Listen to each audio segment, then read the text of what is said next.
Seguimos en este Vigo Debate buscando ahora soluciones a la crisis de los microchips. Hablaba Enrique Mayón, el secretario general de ASIME, de la importancia de los fondos Next Generation, que precisamente están en la mesa de debate.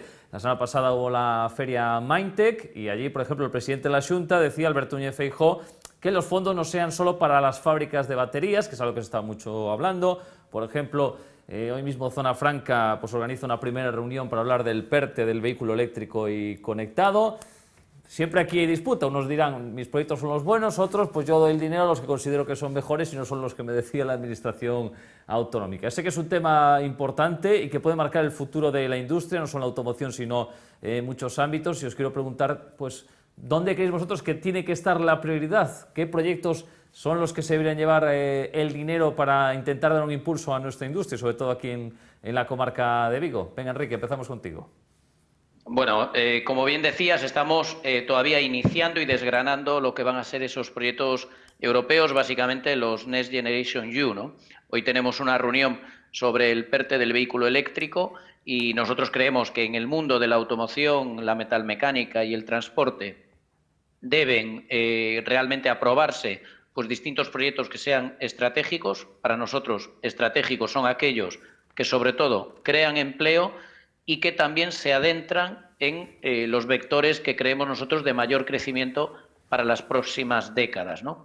Está fuera de toda duda que los proyectos que estén vinculados con la protección del medio ambiente, con el desarrollo sostenible, van a ser vistos con buenos ojos desde Europa, que al fin y a la postre va a ser quien nos va a evaluar y ante quien vamos a tener que justificar pues, esos proyectos y esas inversiones.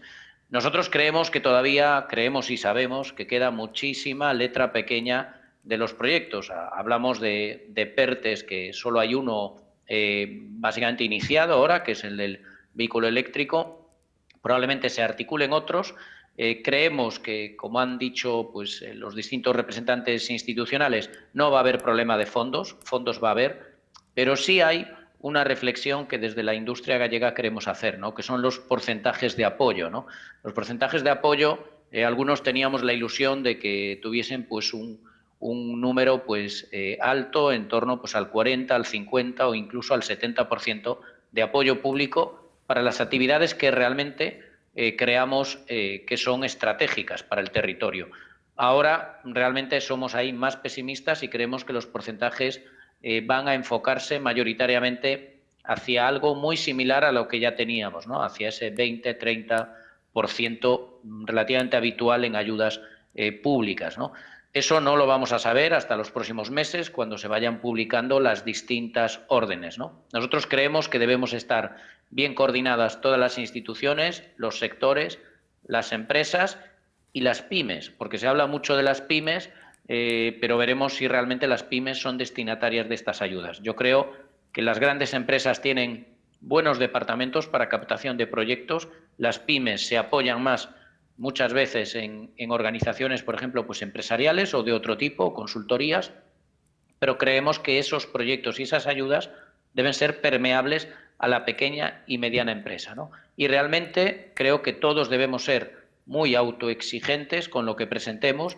Realmente deben ser proyectos, como digo, que sean estratégicos, que provoquen crecimiento y que profundicen pues, en esos vectores de crecimiento. Desde ASIME, por ejemplo, estamos impulsando proyectos en el mundo aeronáutico, en el mundo de la automoción, en el mundo marítimo y varios de ellos, probablemente los más relevantes en dimensión, en el ámbito de las energías renovables, ¿no? Creemos que debemos ser hábiles en los proyectos que se presenten, hábiles ante los ojos de Europa, pero después, lógicamente, lo que tiene que ser son efectivos, que creen empleo y que hagan base con la industria y con la economía que queremos a futuro, ¿no? Las tecnologías y, por ejemplo, hablábamos antes de las materias primas, que creo que ahí algo vamos a tener que hacer y la verdad que no he visto muchos proyectos vinculados con eso y debemos apoyar e ilusionar a los inversores y a los empresarios en esa materia. También la igualdad de género, también lo que es la formación y cualificación de las personas. Y bueno, nosotros somos optimistas, pero como digo, por ahora son todo ideas y todavía tenemos que esperar a que los gobiernos, Estados miembros, empiecen a publicar esas ayudas. Rubén, desde o punto de vista sindical, onde porías as prioridades destes fondos Next Generation? Bueno, desde o punto de vista sindical, primeiro nos gustaría que estes novos fondos pois fosen, tuvesen un amplio consenso, que escapasen da loita partidista das distintas administracións ou partidos políticos. Creo que estamos ante unha oportunidade de movilización de fondos moi importante que deberían transformar o noso modelo productivo, do cal levamos moito tempo falando, pero creo que pouco tempo actuando, e creo que sería unha perda de oportunidades que isto non se implemente en esa dirección.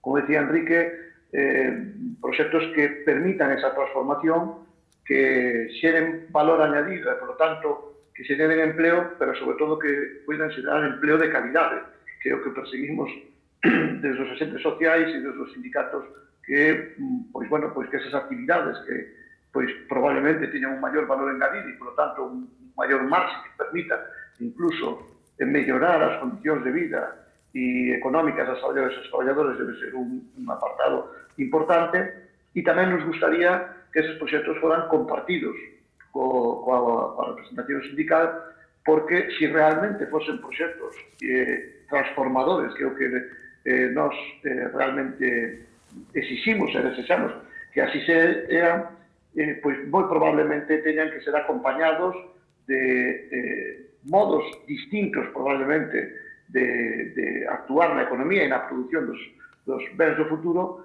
e que eso non se pode facer ao marxe e de costas aos traballadores e traballadoras que finalmente teñen que desempeñar esas novas actividades que se poidan crear. Por tanto, a nosa demanda é que tamén nese momento que empecen a camiñar con a maior claridade os agentes sociais, os sindicatos e as organizacións empresariais xoguemos un papel de maior interlocución entre nós para compatibilizar os intereses empresariais coas condicións e as exigencias das traballadoras e dos traballadores, e, como decía, creo que o máis importante é porque, de alguma maneira, bueno, pues sabemos que se empeza a vislumbrar, e a mí, pues, de alguma maneira, pues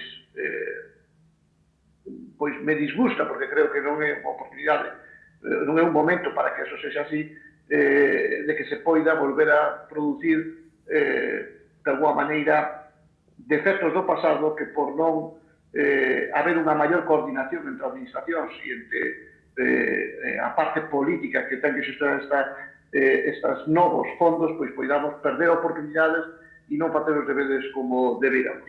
Hemos visto durante estes últimos anos, sin ter os fondos de por medio, como o noso país veciño, Portugal, fixe unha posta clara por a súa reindustrialización e foi quen de captar moitas das industrias que lamentablemente nos pasaron por diante da porta e se localizaron do outro lado do país.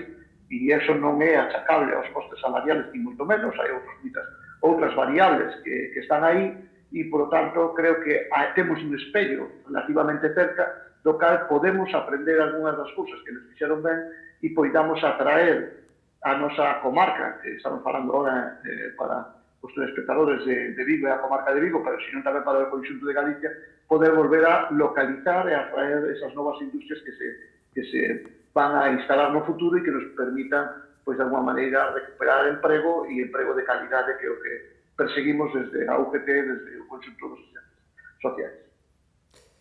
Y Fernando, desde el punto de vista académico, ¿qué puedes aportarnos estos fondos? De tanto se habla como la solución a todos los problemas, ¿cómo crees que se deben centrar? ¿Por dónde se debe apostar? Bueno, yo creo que regresando un poco al inicio de este debate, yo creo que hay que aprender precisamente la lección de lo que está ocurriendo.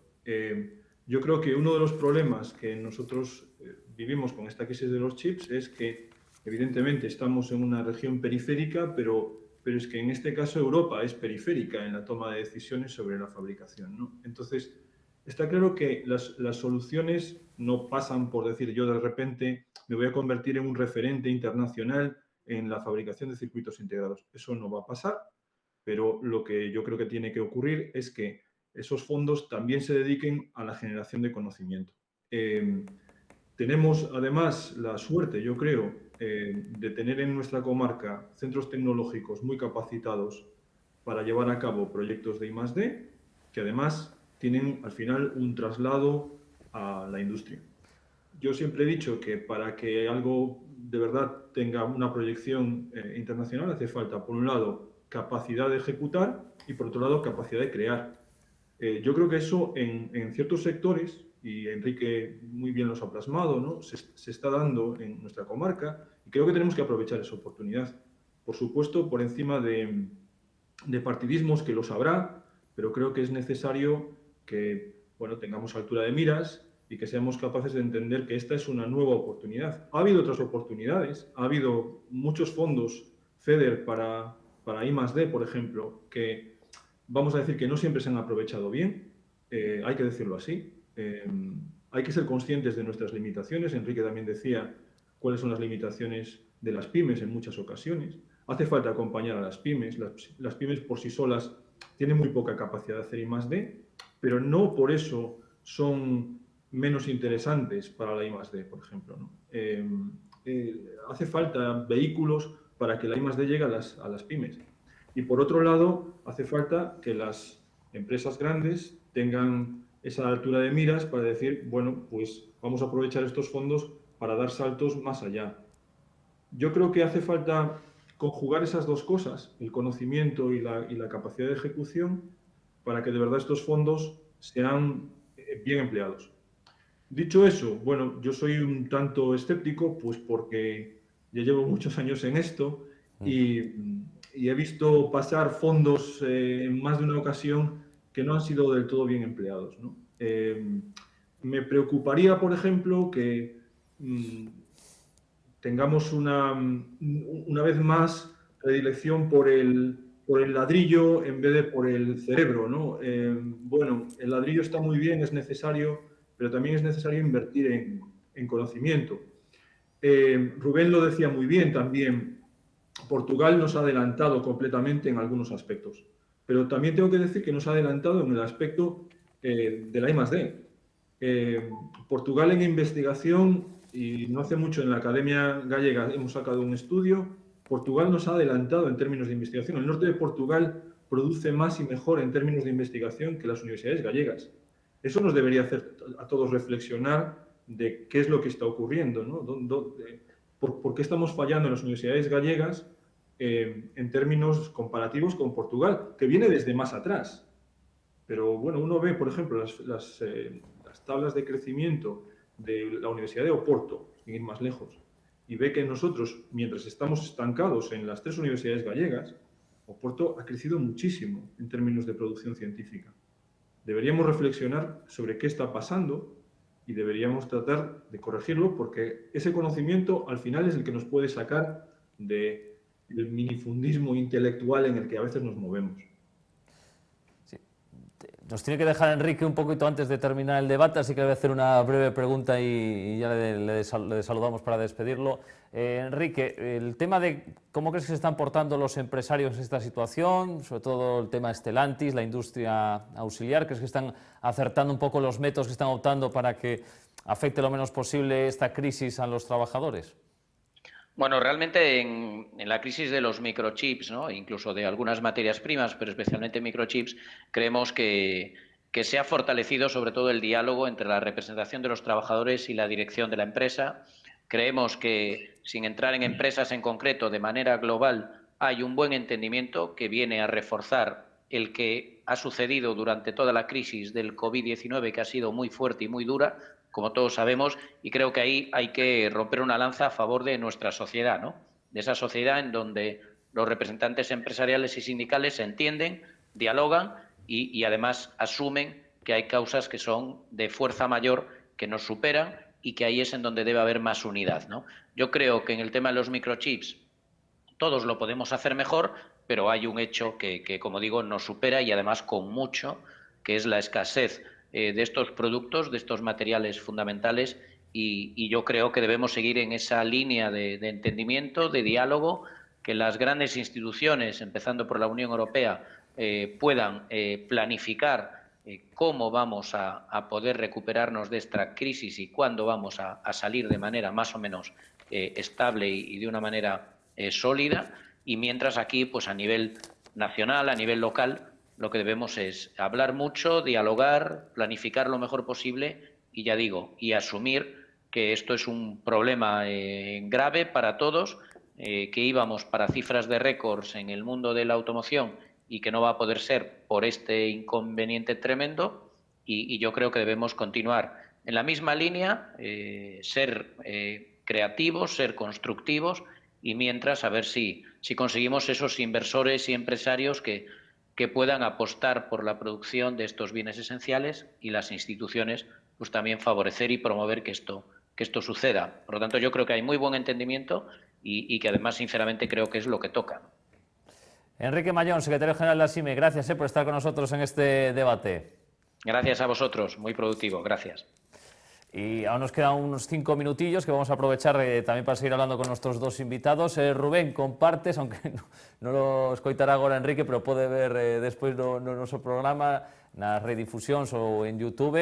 Crees que mellorou o entendemento entre a patronal e os sindicatos en esta crisis?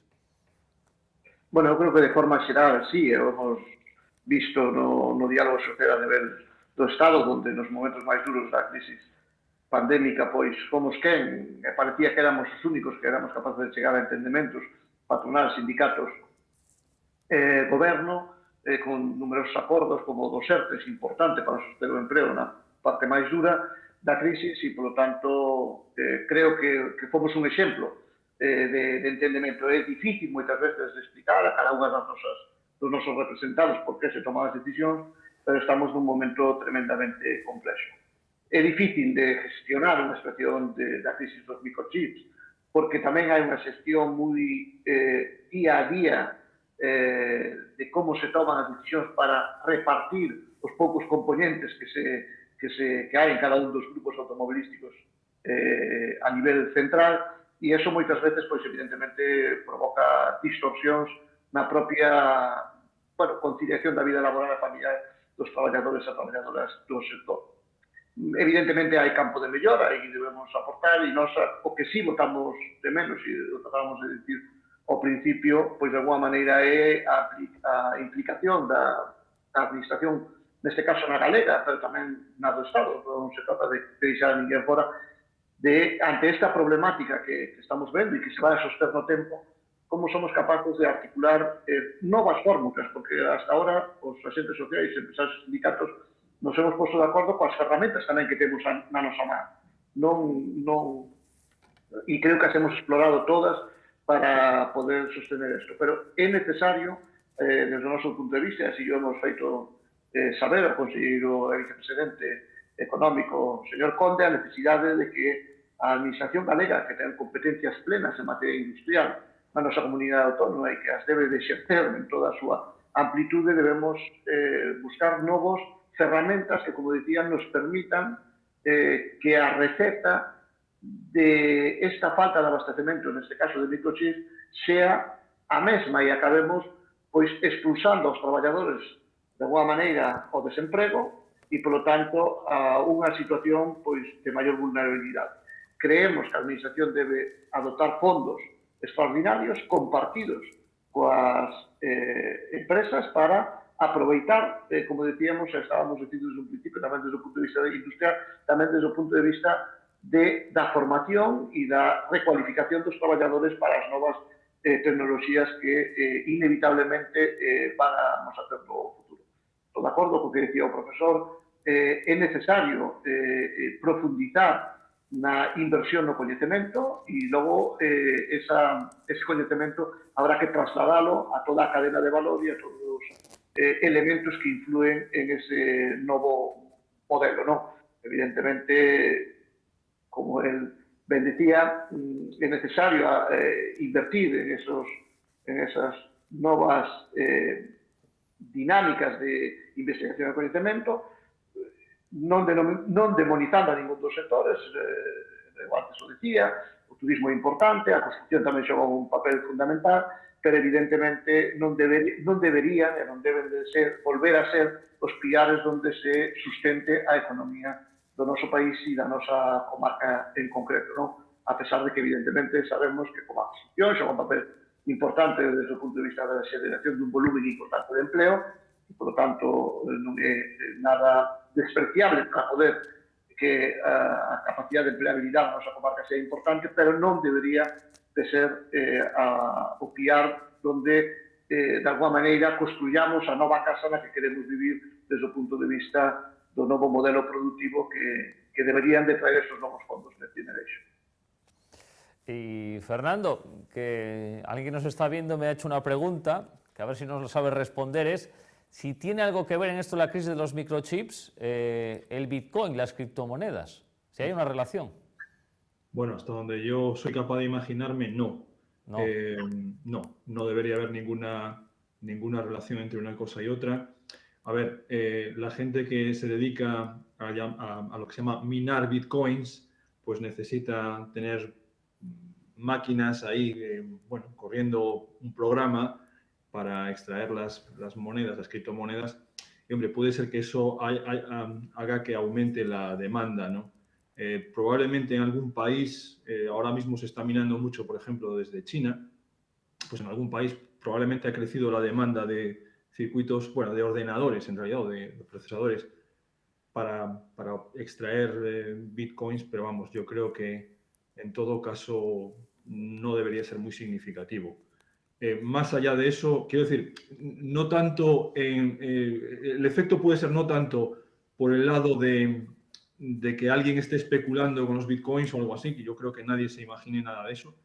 Puede ser por el hecho de que efectivamente minar bitcoins requiere de máquinas y las máquinas requieren de circuitos integrados y eso hace que pueda aumentar la demanda. Pero yo diría que en general no va a ser comparable al aumento de demanda que ha habido simplemente por el hecho de que, por ejemplo, se ha disparado la venta de ordenadores personales, de portátiles y de tabletas como consecuencia de los tiempos que estamos viviendo. Y no hablemos de la explosión de demanda que va a haber por los teléfonos de nueva generación. Es decir, todo eso es lo que está provocando esa superdemanda que está habiendo en estos momentos y que la industria que se dedica a la fabricación no da abasto. Esto puede afectar a las cartas, ¿no?, de los Reyes Magos, de Papá Noel, que a lo mejor no van a tener materiales para dar tablets, videojuegos, teléfonos móviles, porque no va a haber ahora mismo que yo si fuese los Reyes Magos, sí, que no lo soy, pero si fuese los Reyes Magos, a mí ya se me pasaron los Reyes Magos, pero si fuese ellos, invertiría en juguetes de madera en estos momentos. Pensaba que ibas a decir, invertiría en bitcoins. Pero no, juguetes de madera, hay que volver a los clásicos. Efectivamente. Sí. Nada de consolas en estos momentos. No.